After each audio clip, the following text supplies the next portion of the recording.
Let us settle ourselves and prepare ourselves for worship as Frank plays the Prelude, Misty Mountains by Howard Shore. Appropriately, this was written for the film made of the tale The Hobbit, There and Back Again.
Tēnā koutou, e te whānau o Unitarians o Tāmaki Makaurau.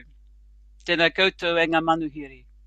Nau mai haere mai ki tēnei whare tāpu. Welcome all, church whānau and visitors, to this place of worship, virtual and physical, a space made sacred by our coming together today and by gatherings of Auckland Unitarians for over 120 years. Welcome to those joining us remotely, to those in the building in Auckland, and to those watching the recording at a later date. If you are a visitor here for the first time, thank you for choosing to be here with us. If you are a member or regular attendee, thank you for returning to join together in our free and responsible search for truth and meaning. For those in the building in person, you are all invited to join us for a cup of tea or coffee immediately following our service. It is our sacrament of hospitality. Consider this time together a sanctuary for the soul, a haven for peace and hope. It is a time to reflect on what it means to be human, what it means to be connected to our fellow humans, and how we spend our time and energy on this earth. I also welcome you to our first service in International Pride Month this year. And I acknowledge the train crash in Wellington last night. and our hopes for those injured, affected, and investigating it. I'm Alix Geard from Auckland, now living in Wellington. I'll lead our service today as we gather to consider spiritual journeys and advice we might share or seek about them. Ka tangi te titi, ka tangi te kaka, ka tangi hoki au, ti he mauri ora. The titi calls, the kaka calls, so also I call, receive the breath of life.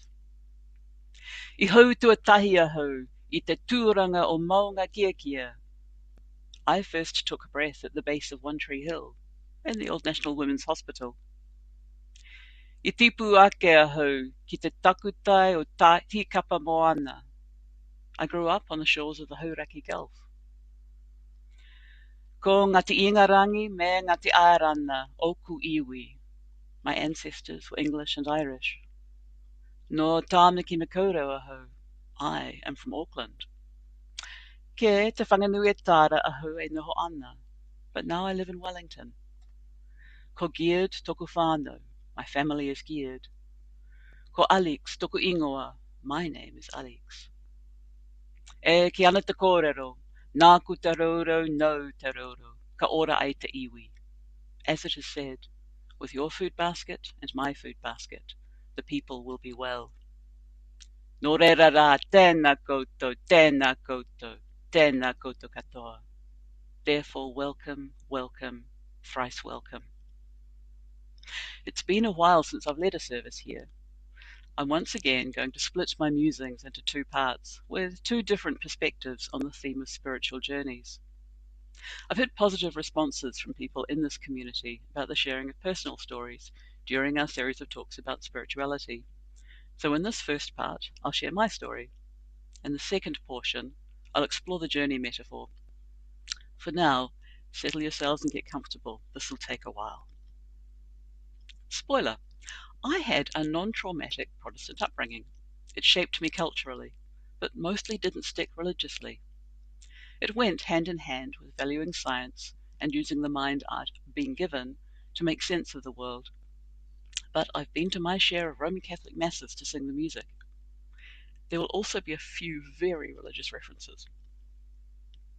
In terms of religious background, my parents met and married at St. David's Presbyterian Church on Kaipa Pass Road. My father was an elder. My mother had been involved in church music, and I gather they were both Sunday school teachers when they met. I was christened at St. David's, enrolled in the cradle roll, and attended creche, pronounced crèche with a French E grave, and Sunday school there.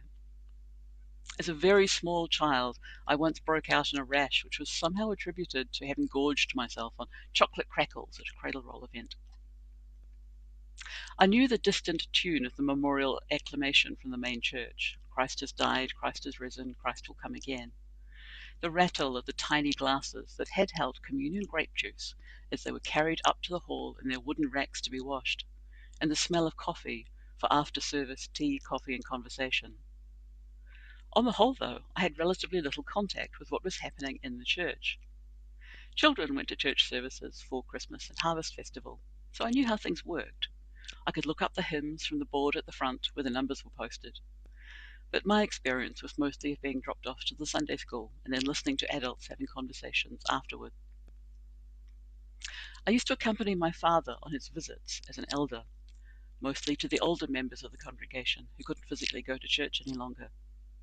I remember making them tiny posies of miniature roses, with the stems wrapped in damp cotton wool and tinfoil, and being praised for being well-spoken and having a lovely complexion. It was people-pleasing work, and from a very young age I knew that was a way I could be helpful to others. When the family moved east, we transferred to Uxbridge Presbyterian Church in Howick. I did school holiday programs through the local Baptist church, which, as well as the usual arts and crafts, songs and listening, meant I got to earn a full-sized chocolate bar for memorizing Bible verses. Being what is in dog training circles called food-motivated, and coming from a house where Cadbury milk chocolate was rationed out by the individual square, this was an area where I shone. I suspect the memorization training stood me in good stead for later study of literature, learning quotations to support the points in my exam essays. The family later moved back to St. David's. I did a reading in church about the lilies of the field and how no man can serve two masters. There were after-church cultural sessions where I learnt Scottish songs like Annie Laurie. Alongside this, there were what seemed to me at the time like absolutely normal Christian TV programs, including the BBC's Songs of Praise. There were TV series like Sea of Faith. I was the kind of mid-teen at that time who knew and liked Matthew Arnold's poem Dover Beach, which provided the name for that series. Important point, I grew up in a house full of books, hidey holes to read, and no real notion that anything printed was beyond me. I was raised to value truth and accuracy to a degree that I now suspect may have been neurodivergent. I could be a bit judgy and inflexible with that, mostly internally, about things I now see as the normal human hypocrisies. But it bothered me. Why were people saying this thing and doing this other thing? I remember a widely publicized Christian outreach program which leaned heavily into the slogan, "It's next week," and sent out resource packs to families. I loved resource packs, but my family was already not in a good state to make use of that one when it arrived. I was even in the audience of Ian Grant's TV program The Herd, although by that time it was as one of the young people the Youth for Christ members were trying to reconvert. Because before I could make it to Bible class and confirmation at St. David's, my family had reconstituted itself. The family fragment I was in was no longer church-going. I didn't feel this as a particular rupture at the time, mostly because there was a lot else going on, but also because I'd already realized that I wasn't a fit, and there would be a logical end to my involvement in church. My moment of religious recognition went like this. We had a young, keen Sunday school teacher, the kind who played the guitar and taught us extra lyrics to give me oil in my lamp, keep me burning, that included, give me wax on my board, keep me surfing, O Lord. One Sunday, he asked us to write down the answers to the questions, what is a Christian, and am I a Christian? The slips of paper were gathered anonymously and read out. I was quite pleased with my definition, which, as I recall, leaned heavily on only begotten Son and path to salvation wording.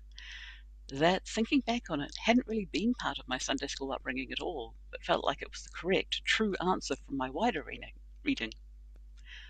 And then I came to the second question, and I didn't believe that myself. I fudged the response with an I'm not certain. As they were read out, I realized that mine was the only answer in my class that wasn't a yes.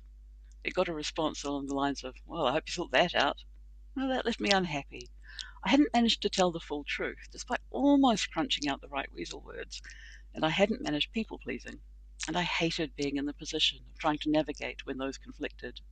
But I was clearly an imposter there.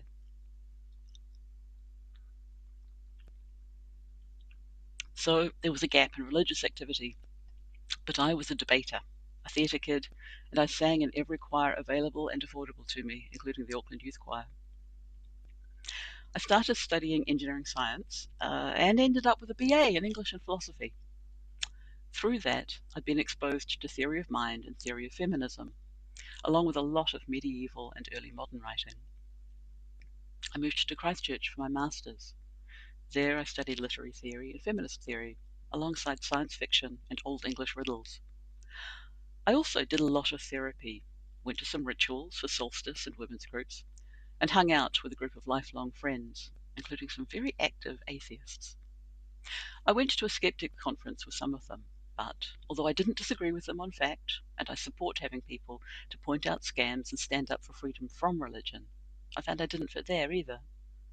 I'd started to realize I was looking for a blend of things that I couldn't quite describe, but it might include useful works, community, and enough shared ritual. Around this time, I was on an early Usenet group online forum for people whose hobby was medieval recreation. In a discussion about burnout, because it's a hobby that can ask a lot from... I got involved in a discussion about burnout because it's a hobby that can ask a lot from people. One person pointed out that the suggestions that had been made for dealing with burnout were all about patching yourself up so you could get back into the hobby, which was great for the hobby, but not for the burnt-out person. Instead, they suggested, try things outside the hobby. Here's a list. one of the things on that list was to explore the religion of your ancestors.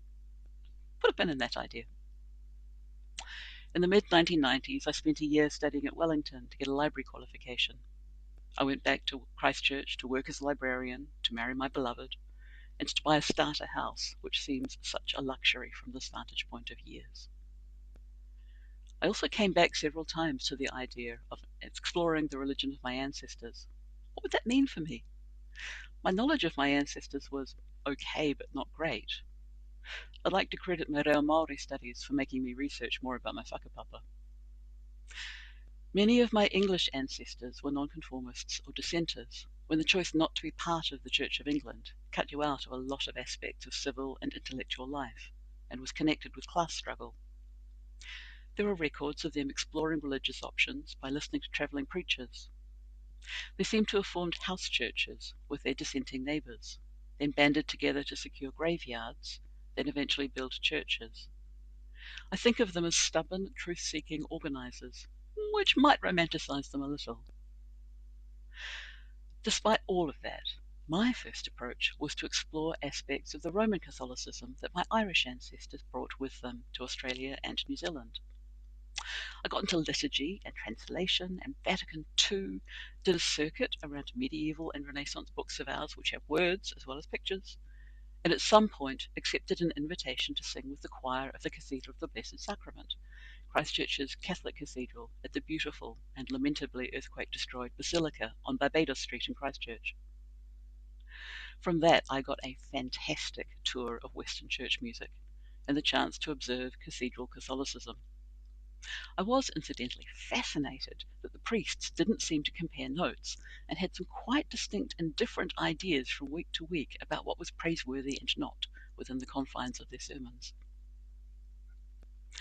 I came away with an appreciation for the role of ritual and the ways long-lasting organizations structure themselves to survive the changing of personnel over years and generations.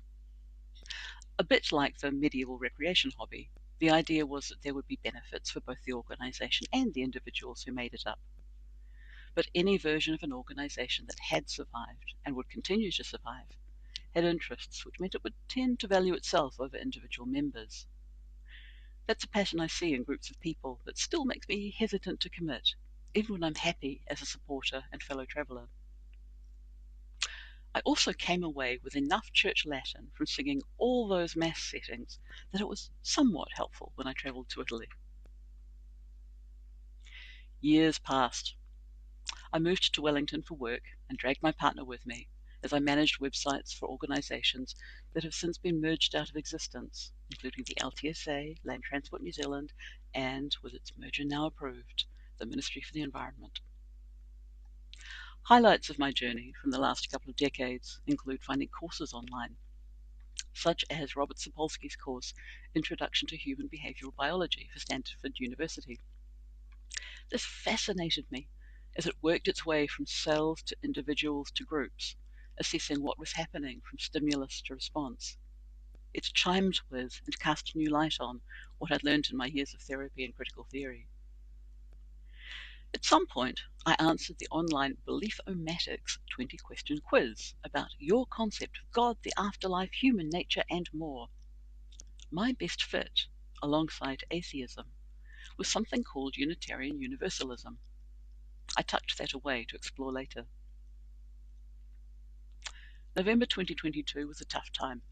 I was very ill myself when my father died in Auckland, which was still easing out of its lockdown. I'm grateful for modern communication tools which let my family collaborate to prepare his funeral. We don't have a family religion, but we did find family patterns to adapt. In the early months of the following year, 2022, I searched the web. I found the US-based Unitarian Universalist Association's webpage. The 7 or 8 principles resonated with me. There was an associated group in New Zealand. It was in Auckland, but it held services on Zoom. I've been here virtually ever since. I've appreciated many things about Auckland Unitarians, to the point I've been a little sad that I didn't find it earlier in other phases of its and my existence. I've enjoyed the company of the people here, including in circle groups and the Wednesday Zoom. Through Anzawa, I've done courses on leading services, although sometimes you wouldn't realize that, and on theology. It's been a framework for reading, thinking, and deciding to act. It hasn't all been plain sailing. I learnt that one of the joys of associating with a living tradition is that it might change on you. While no one was taking away the principles that had drawn me in, they did refresh them with values, which are lovely and powerful, but I have to work to get them to speak to my mind as well as my heart. And although I've led services here, it seems each time I get close to formally signing the book to join, something happens to spook me. I've arrived here as someone fascinated by how people come together because of all the yearnings and frictions that make us people, and despite them. We make our journeys touch in ways that are mostly better for us all and for the societies we live in, and that's a constant gentle challenge as well as a support. With that, I call on Ruby to approach the chalice in the church, and all who light chalices with us to prepare their chalice and flame. This time I know where the share button is.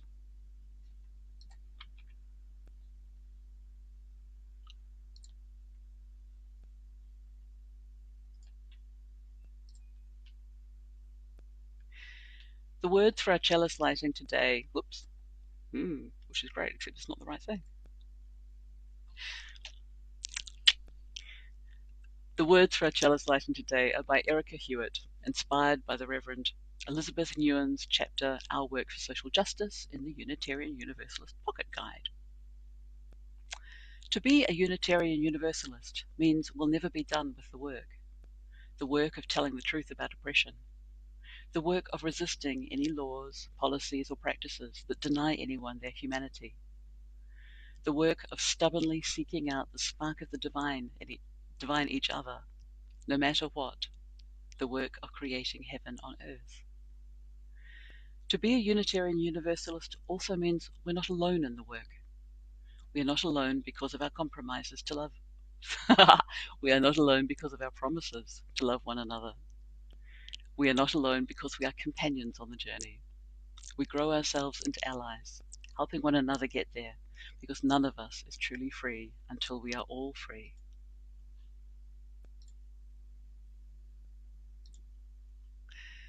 If you will, join with me now in the covenant. Love is the doctrine of this church. The quest for truth is the sacrament, and service is its prayer. To dwell together in peace, to seek knowledge and freedom, to serve humankind in fellowship, to the end that all souls shall grow in harmony. Thus do we covenant with each other.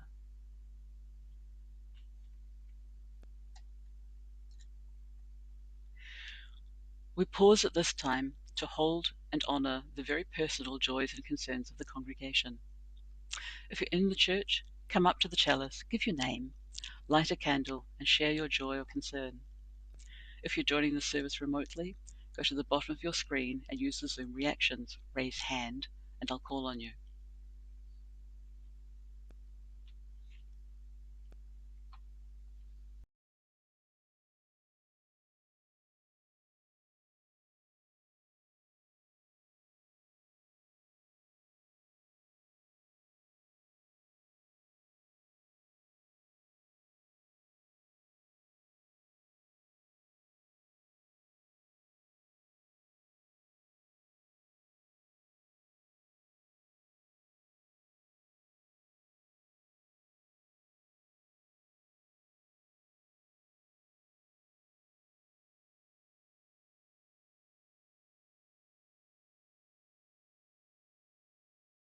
When we were planning this service, I gave it the title Travel Tips for Spiritual Journeys.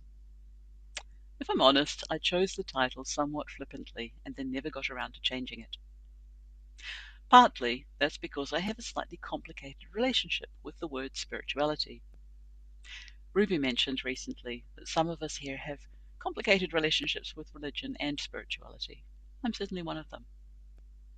I'm looking for something. I spent most of my life looking for something, but I don't usually call it spirituality, and perhaps that's where I'd like to begin. As Unitarians and Unitarian Universalists, we affirm both the acceptance of one another and encouragement to spiritual growth, and a free and responsible search for truth and meaning.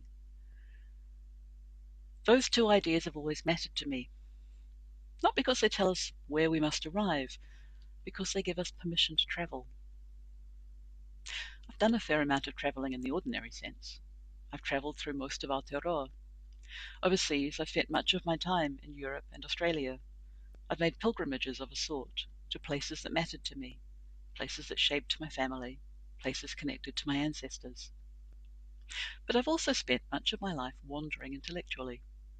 I began studying university engineering. I finished with degrees in philosophy, English, and library and information studies. That is not a straight line. It's not even a particularly sensible line. But it taught me something important. The best thing we know today might need to be revised tomorrow. The map is not the territory. Certainty is often temporary. One of the most valuable skills we can learn is how to sit with ambiguity. That lesson seems increasingly important in the world we're living in.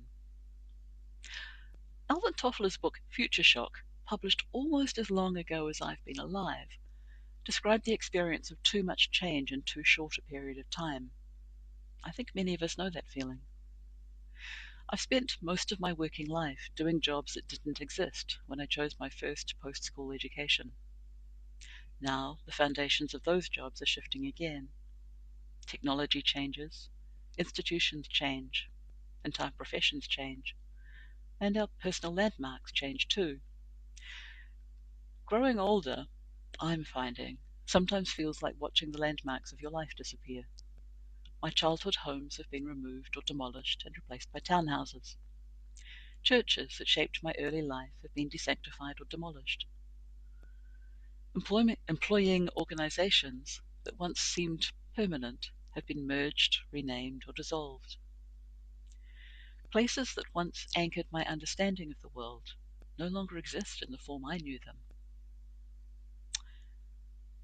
If we're waiting for a stable map before beginning our journey, we'll be waiting forever. The Spanish poet Antonio Machado wrote, "Traveler, there is no path. The path is made by walking."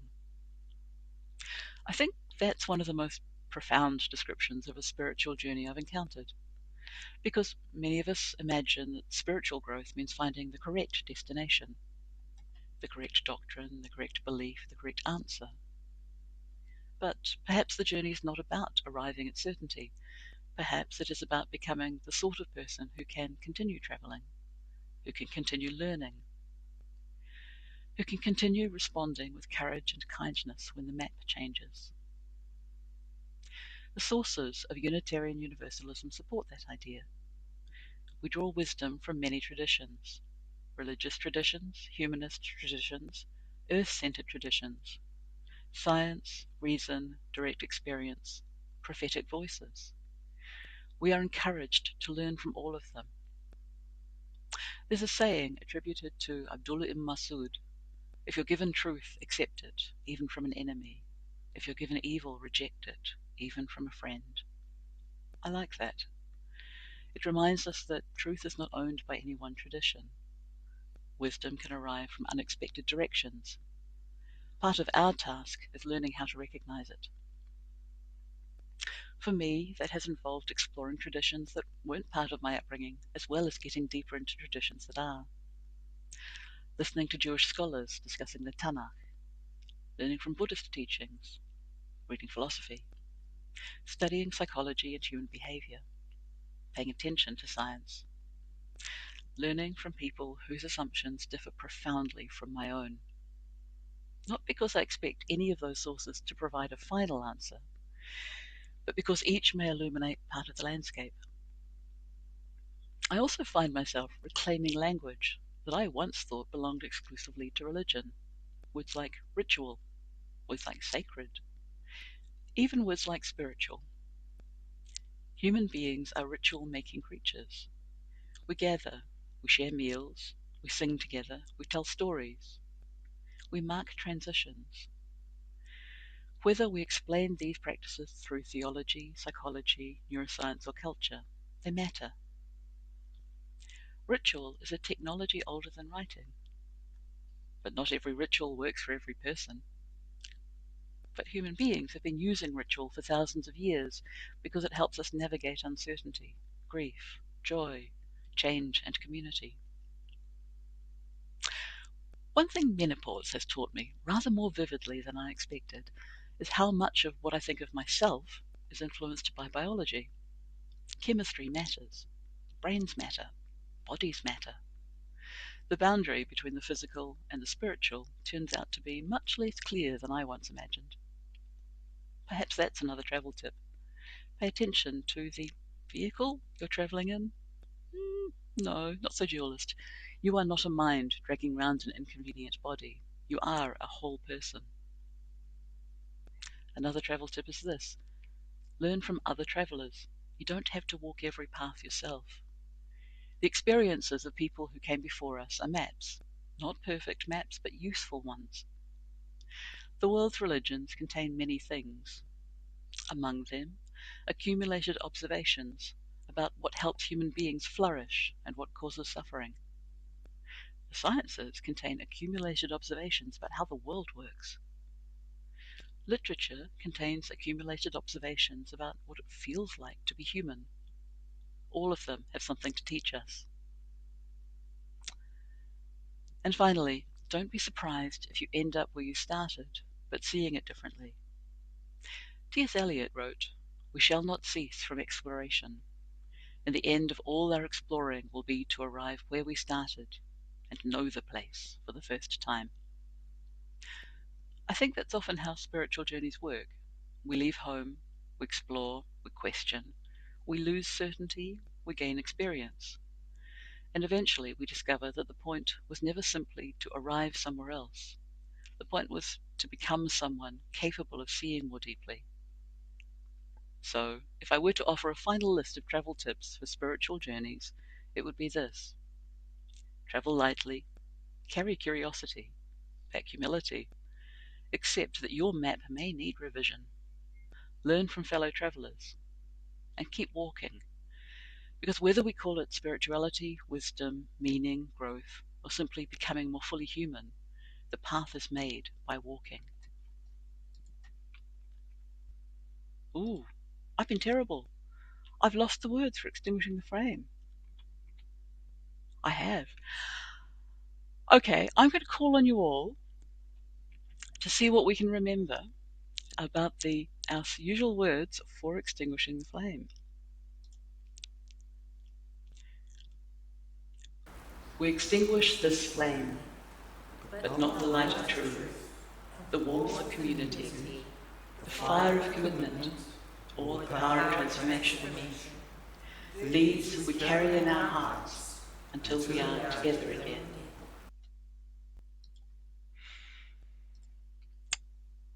We now conclude our service today.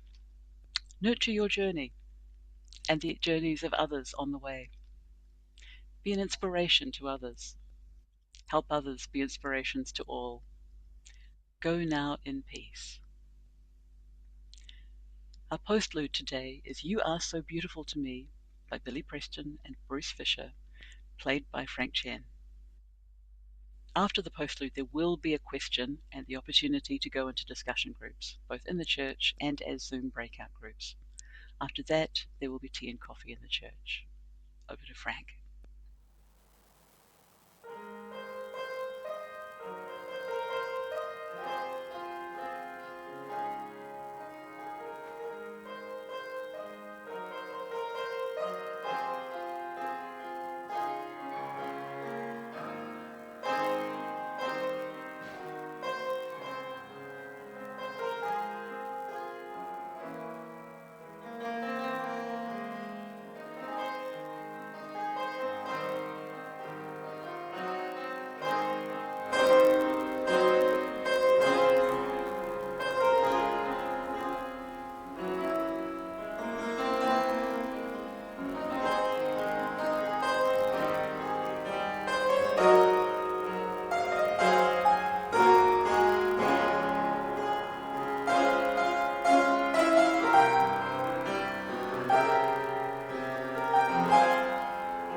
My thanks to all those who've supported this service today, especially to Paul and Frank, Ruby and Rachel. I think there was some Tess in there too. Our questions for discussion today are: is there a travel tip that you've taken to heart for your own spiritual journey? And what tip would you share with someone else? The people on Zoom will be split into breakout groups. There will be a slight limit today on the amount of time we get to spend in them, because we will actually need the channel back later in the hour. And thank you very much for bearing with me. And yes, I am really rusty with Zoom. So yeah, it's a thing. But we're through it. Yay!